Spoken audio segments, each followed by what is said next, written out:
O que temos, nós deixamos. O que somos, nós levamos. Essa frase é de Divaldo Franco e nos remete a uma profunda reflexão, a importância do ser versus o ter. Muita gente se preocupa em ter, mas nós precisamos, na verdade, desenvolver essa essência do ser, porque é isso que vai nos distinguir uns dos outros. Reflita sobre isso. Bem-vindo ao canal Viver de Renda, se inscreva no canal, deixe seu like e compartilhe com os amigos. Maratone todos os vídeos do canal, mais de 1.100 vídeos, 4.200.000 visualizações, 27 mil inscritos. Muito obrigado a todos vocês que nos acompanham. Deixem sempre o like ao maratonar os nossos vídeos. É importante que faça isso, tanto o like como maratonar, porque os vídeos eles se comunicam. Então fazer a ordem do tempo, a linha cronológica desde julho de 2020 e assistir a todos os vídeos vai fazer você ter uma visão muito mais ampla e algumas dúvidas que porventura você possa ter, deixará de tê-las se fizer essa ordem cronológica. É como ler um livro, você não pode pular as páginas, porque se pular as páginas você pode perder coisas importantes que são essenciais para a compreensão do todo, não é verdade? Muito bem, eu começo esse vídeo fazendo um convite. Hoje nós vamos fazer a nossa live com o Marcos Costa, ele que foi presidente da Alstom e da General Electric Transportes aqui no Brasil. E vai ser uma conversa muito interessante, muito rica, tenho certeza que será muito útil, uma conversa com um presidente de duas grandes multinacionais, né? Uma francesa e uma americana. E isso vai nos fazer refletir sobre como é o dia a dia de um CEO, como é o processo de tomada de decisões, como lidar com crises, como formar equipes vencedoras, como desenvolver os talentos, quais são as preocupações que fazem parte do cotidiano de um grande líder, o que fazer e o que não fazer, como gerir as crises, como é a vida pessoal, né, de uma pessoa que assume a presidência de uma grande organização. Existe vida pessoal? Como é? Que escolhas difíceis precisam ser feitas? Quais são os sacrifícios que envolvem um cargo desta envergadura? Como desenvolver uma carreira profissional para alcançar o topo de uma grande empresa?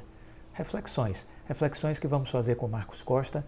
Vai ser uma live, tenho certeza, muito interessante e vocês com certeza vão extrair dela o melhor. E esse é o nosso propósito com o nosso projeto de lives, o projeto Ações que Transformam, né? Que faz parte aqui do nosso canal Viver de Renda no YouTube. Sempre está trazendo pessoas que possam agregar com suas experiências, seus conhecimentos, alargando ainda mais o leque de conteúdos, experiências e informações que aqui nos propusemos a disponibilizar gratuitamente para todos vocês. Deixem sempre o like. Isso ajuda o YouTube a recomendar para mais e mais pessoas e assim a gente vai beneficiando mais gente. É aquela ideia da corrente do bem. Convide os seus conhecidos para assistir essa live. Divulgue nas suas redes sociais, no Instagram, no Facebook, no WhatsApp. Tenho certeza que essa live será útil para muitas pessoas. Mas vamos também aqui destacar, e a live hoje é terça-feira às 19 horas, ok? Bom, vamos reproduzir aqui um texto que o Henrique Breda divulgou recentemente que me chamou a atenção. Ele disse assim: o Brasil ampliou sua produção de grãos, por exemplo, em 500% nas últimas 4 décadas, com um aumento de apenas 70% na área plantada, de acordo com a Embrapa. Nos anos 70, o país ainda dependia de doações de organismos internacionais para nutrir adequadamente a população. No final daquela década, eram 37 milhões de hectares destinados à produção de grãos, de onde se colhia basicamente 37 milhões de toneladas. Era, portanto, uma proporção de 1 por 1, 1 milhão de toneladas para cada 1 milhão de hectares. na mais recente safra de 2019-2020, foram 250 milhões de toneladas de grãos em 63 milhões de hectares. Ou seja, essa proporção passou para 3,8 milhões de toneladas para cada 1 milhão de hectares semeados. Hoje o país produz comida suficiente para estimados 1,6 bilhão de pessoas, ou seja, um excedente de 1,4 bilhão, já que somos 200 milhões de pessoas. E isso se deve muito a um trabalho muito bem articulado, feito por grandes produtores rurais e com uma base de produção de conhecimento aplicada à agricultura muito bem empreendida pela Embrapa, a empresa brasileira, né, que trabalha exatamente com essa parte de pesquisa agropecuária. Olhando para o futuro, o Brasil é a maior aposta global para que em 2050 exista alimentos para todo o planeta. Então, todo mundo olha o Brasil como o grande celeiro que vai abastecer o mundo inteiro, se continuar nessa trajetória. Ladislau Martim Neto, físico e pesquisador da Embrapa, diz que a Organização das Nações Unidas para a Alimentação, a FAO, e a Organização para a Cooperação e Desenvolvimento Econômico, a OCDE, apostam no Brasil para suprir a alta de 70% na demanda por comida no mundo até 2050. Destes 70%, conta Martim Neto, FAO e OCDE indicam que 40% tem o Brasil como a origem esperada. Isso é muito importante, que mostra a seriedade do agronegócio brasileiro, que não tem nada a ver com desmatamento. Desmatamento é coisa de bandido, é coisa de marginal. Estão desmatando o Brasil? Sim, isso é verdadeiro. Agora, quem está fazendo isso não é o agronegócio, quem está fazendo isso é bandido, marginal. Para eles, Polícia Federal precisa trabalhar. Na verdade, precisa trabalhar a Polícia Federal. E aí o Breda continua. Daqui a 50 anos, eu não sei se vai existir a Apple ou a Netflix, se elas ainda estarão vivas, mas eu tenho certeza que o mundo continuará precisando de soja, milho, carne, açúcar, eucalipto. Tudo isso o Brasil tem de sobra. O Brasil tem sido uma solução para o mundo desde a sua descoberta. E é uma riqueza muito grande, e se vocês tiveram a oportunidade de assistir a nossa live com o Márcio Portocarrero, vão entender o gigantismo do agronegócio e vão entender por que ele deu certo, né? Por que o agronegócio brasileiro deu certo. A live com o Márcio Portocarrero deixa isso muito claro. Se você não assistiu, assista, está gravada aqui no canal e disponibilizada para vocês. Fundamental entender o que fez o agronegócio virar um sucesso. E essa live do Márcio Portocarrero, que já foi do Ministério da Agricultura, foi superintendente de desenvolvimento agropecuário e cooperativismo, à época do ministro Roberto Rodrigues, considerada a maior autoridade brasileira em agropecuária, referência em cooperativismo e agronegócio, um dos nomes mais respeitados de todo o mundo nessa área. E ele tinha convidado, pela amizade que tem com o Márcio Portocarrero, convidou o Márcio e ele assumiu a Superintendência de Desenvolvimento Agropecuário e Cooperativismo, à época que o Roberto Rodrigues lá esteve. E hoje o Márcio está na Abrapa, Associação Brasileira de Produtores de Algodão, e ele discorreu muito sobre este case, que é um case maravilhoso, né, que mostra a grandiosidade e as razões de por que o nosso agronegócio é referência hoje mundial. Quem é leve espalha saudades e despeja em nós um desejo de voltar. Quem é engraçado esparrama risadas e bagunça o corpo que ri do chorar e chora de rir.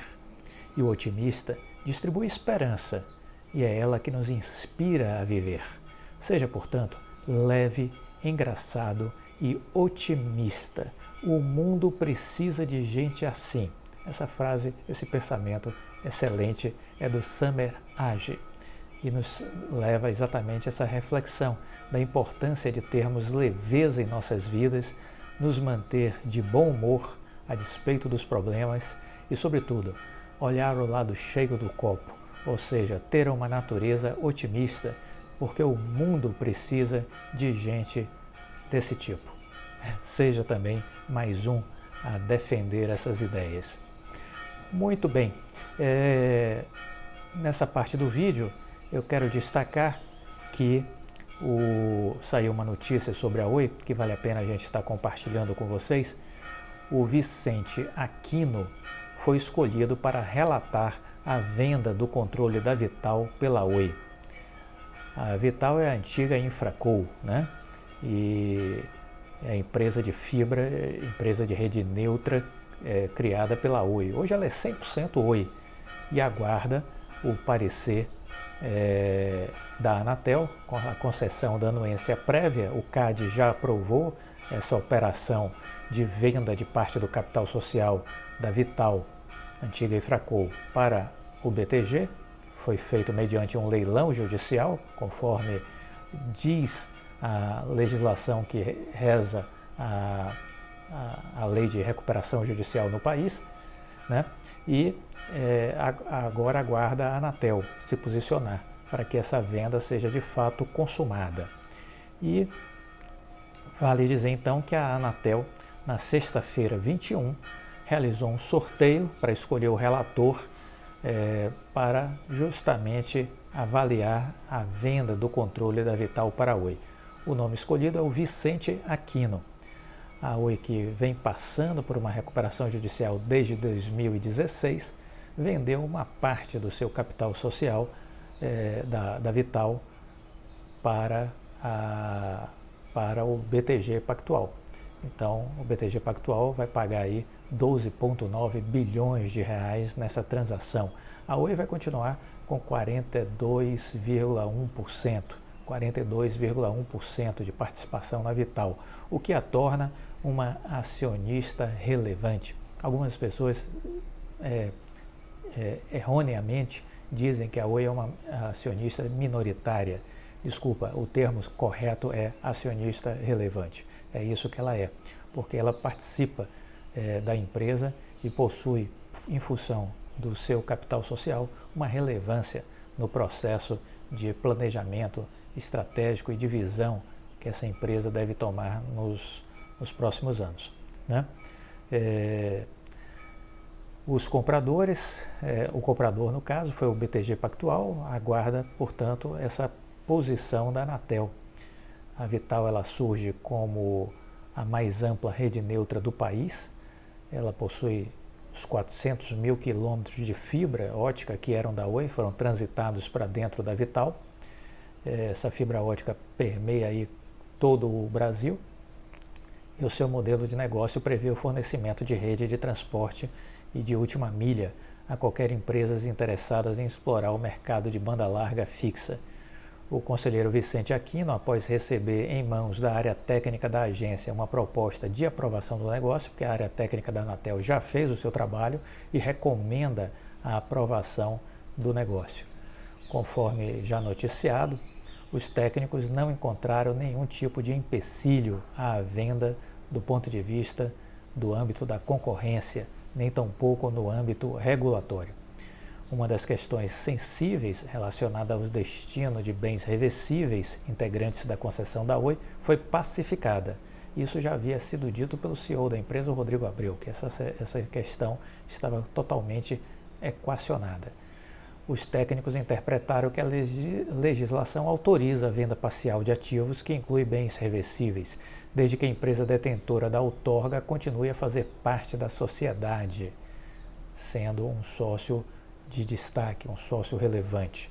Justamente por isso, os executivos da empresa enfatizam sempre em apresentações públicas que a Oi vendeu o controle, mas não a Vital inteira. Na análise concorrencial, os técnicos da agência também defendem que não haverá impacto negativo, por isso a sugestão é de aprovação do negócio sem nenhum tipo de condicionante. O CAD, outra autarquia responsável pelo impacto no mercado da transação, já autorizou a venda em outubro. Então veja que o CAD, nesse aspecto da Vital, foi até célere e em outubro resolveu o assunto. Em julho foi o leilão, então agosto, setembro, outubro. Quer dizer, em 3 meses o CAD se manifestou e aprovou esta operação da venda de parte do capital social da Vital por parte da Oi para o BTG. Só que aí, para nossa surpresa, o CAD resolveu o problema, mas a Anatel ficou deitada em berço esplêndido. e aí veio novembro, e aí veio dezembro, veio janeiro, estamos indo para fevereiro e até agora a Anatel continua adormecida em berço esplêndido. Essa coisa de não ter prazo é extremamente criticável no universo da repartição pública, dos entes públicos, porque eu aprendi com um grande empresário brasileiro que dizia o seguinte: trabalho sem prazo é trabalho não levado a sério. Então, a Anatel precisa rever suas práticas e, na verdade, todo o funcionalismo público precisa rever suas práticas e precisa ter prazo, porque trabalho sem prazo é trabalho não levado a sério. Bom, então essa é uma questão importante que a gente precisa ter agora. Foi definido o relator, vamos acompanhar agora o seu trabalho, né? Como é que vai ser o trabalho e o que é que vai ser definido por esse relator, porque isso então vai subir para o Conselho da Anatel e finalmente, após ele ter o relatório divulgado, finalmente vai poder votar a anuência prévia dessa venda, né, da Vital. Uma outra coisa importante, saiu exatamente no Teletime comentando sobre esse assunto, era esse tom que foi dito de que a Procuradoria Federal Especializada da Anatel, num parecer emitido nessa semana que passou sobre o processo de análise de venda do controle da Vital para o BTG, não havia visto nenhum impedimento ou fez qualquer recomendação que inviabilize a aprovação da operação nos termos propostos. A Procuradoria Federal Especializada baseou sua análise no relatório da área técnica da Anatel, que já havia dado sinal verde, sem maiores complicações. A Procuradoria Federal Especializada fez algumas recomendações ao Conselho a fim de dar mais segurança ao processo. Um dos pontos de atenção é na questão dos bens reversíveis. A análise técnica não viu nenhum risco, já que a regulamentação é clara ao estender às empresas coligadas e controladas as obrigações de reversibilidade das concessionárias. Como a Oi segue sendo controladora da Vital, mesmo após a venda para o BTG, a Anatel entende que os bens reversíveis estariam preservados. A área jurídica da Anatel recomenda que o corpo técnico fique atento aos cenários futuros de possíveis alienações de ativos, eventualmente com imposição de condicionamentos como a apresentação de um inventário dos bens que são incorporados ou a comprovação da desoneração de bens que venham a ser considerados reversíveis. Seriam medidas bem simples a serem implementadas, mas o ponto fundamental para a Procuradoria é que qualquer alienação continue sujeita à anuência prévia da Anatel. Outra questão que foi especialmente analisada pela área técnica e pela Procuradoria Federal Especializada da Anatel é que não há nenhum risco que possa comprometer a operação. A participação societária que o BTG e um fundo também de investimentos que já fez adesão também à Vital, que é um fundo de Singapura, tudo isso não traz nenhum risco do ponto de vista de operacional nem concorrencial, né? A área técnica e a Procuradoria não viram problemas nesses aspectos operacionais e concorrenciais, e validando assim já o entendimento que também foi o mesmo da parte do CAD. O processo de venda da Vital já tem o parecer, portanto, da área técnica da Anatel e agora da Procuradoria Federal Especializada da Anatel. Então, o que esperamos a respeito disso? Esperamos que esse assunto esteja chegando agora nas mãos do relator, que o relator faça o seu pronunciamento sobre o tema, que deverá ser favorável, não há como pensar que não seja, e vai subir então para o Conselho da Anatel finalmente votar este assunto. E o que esperamos? Esperamos também a aprovação. Não há outra coisa a ser esperada que não a aprovação. Com atraso, porque o CAD resolveu isso em outubro. Era para a Anatel ter matado este assunto em novembro. Então a Anatel já perdeu aí novembro, dezembro, janeiro e estamos indo para fevereiro. É muito tempo. Não dá para aceitar isso como uma coisa razoável. É preciso que os órgãos públicos revejam suas práticas. E cabe a nós, a sociedade civil, se organizar e pressionar os deputados federais, os senadores, a presidência da República, os governadores de estado, para que essas práticas, essas condutas desses órgãos possam ser revisitadas e que haja prazo para cada ação que eles tenham que tomar. Não pode ser desse jeito, perder de vista, porque aí o que impera no Brasil é a procrastinação. Isso precisa acabar.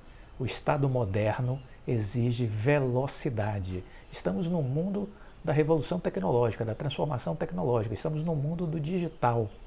Então, tudo é muito rápido e o nosso Estado brasileiro ainda é algo jurássico, moldado nos séculos XVI, XVII, XVIII, não combina mais com esse novo mundo.